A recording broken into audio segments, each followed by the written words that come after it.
जगात तिसऱ्या महायुद्धाचा भडका उडणार।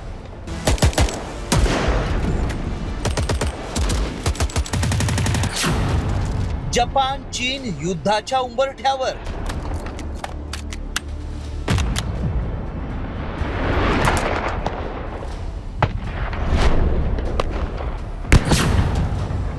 अमेरिका रशियाची साथ कुणाला?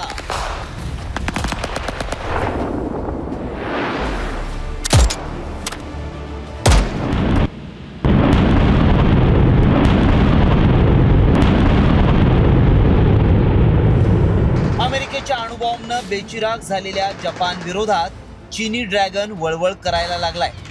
तर जपाननंही आपली युद्ध सज्जता दाखवायला सुरुवात केली आहे। एवढंच नाही तर जपानचे पंतप्रधान सना ताकायचींनी चीननं तैवानवर हल्ला केल्यास जपान चीनमध्ये सैन्य घुसवणार असा इशाराच दिलाय। त्यामुळे चीन लालबुंद झालाय आणि थेट युद्धाचा इशारा दिलाय।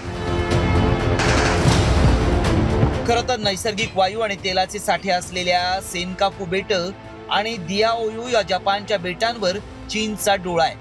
ही बेटं आपली असल्याचा दावा चीन करतोय, तर या बेटांवर जपानचं प्रशासन आहे। मात्र युद्ध झाल्यास त्याचा काय परिणाम होऊ शकतो पाहूयात। सेमीकंडक्टर, इलेक्ट्रॉनिक वस्तू, ऑटोमोबाईलचे पार्ट महाग होतील। गाड्यांचं उत्पादन, संगणक, मोबाईल यांच्या उत्पादनावर परिणाम होईल। जपान विरुद्धच्या युद्धात भारताला अलिप्त राहणं अवघड जाईल। युद्धात उडी घेतल्यास भारताला फटका बसण्याची शक्यता आहे। मात्र कोणता देश युद्ध सज्जतेच्या बाबतीत वरचढ आहे पाहूयात।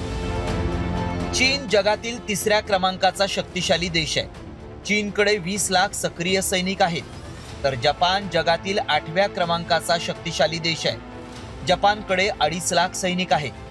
चीनकडे 700 पेक्षा जास्त लढाऊ युद्धनौका आणि 3 एअरक्राफ्ट कॅरियर आहेत, तर जपानकडे 150 अत्याधुनिक लढाऊ जहाज आहेत। चीनकडे 3000 J-20 स्टेल्थ फायटर जेट, तर जपानकडे F-35 स्टेल्थ फायटर जेट आहेत। एवढंच नाही तर चीनकडे हजारो बॅलिस्टिक मिसाईल आणि अणुबॉम्ब आहेत, तर जपानकडे इंटरसेप्टर क्षेपणास्त्र आणि एजिस रडार प्रणाली आहे।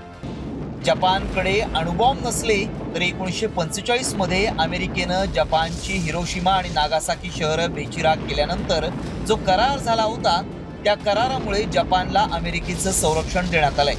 त्यामुळे चीननं जपानवर हल्ला केल्यास अमेरिका थेट युद्धात उतरण्याची शक्यता आहे। मात्र अमेरिका युद्धात उतरल्यास रशिया देखील चीनच्या बाजूने युद्धात उडी घेण्याची शक्यता आहे। त्यामुळे चीन आणि जपान युद्धाचा भडका झाला तर जगात तिसरं महायुद्ध भडकण्याची शक्यता आहे। त्यामुळे दुबळ्या देशांविरोधात गुरगुरणाऱ्या चीन्यांना पळती भुई थोडी होईल। मात्र हे युद्ध टोकाला गेलं तर तिसऱ्या महायुद्धात जगाचा अंत होऊ शकतो। त्यामुळे जगाला युद्ध नाही तर बुद्धाची गरज आहे। रिपोर्ट साम टीव्ही न्यूज।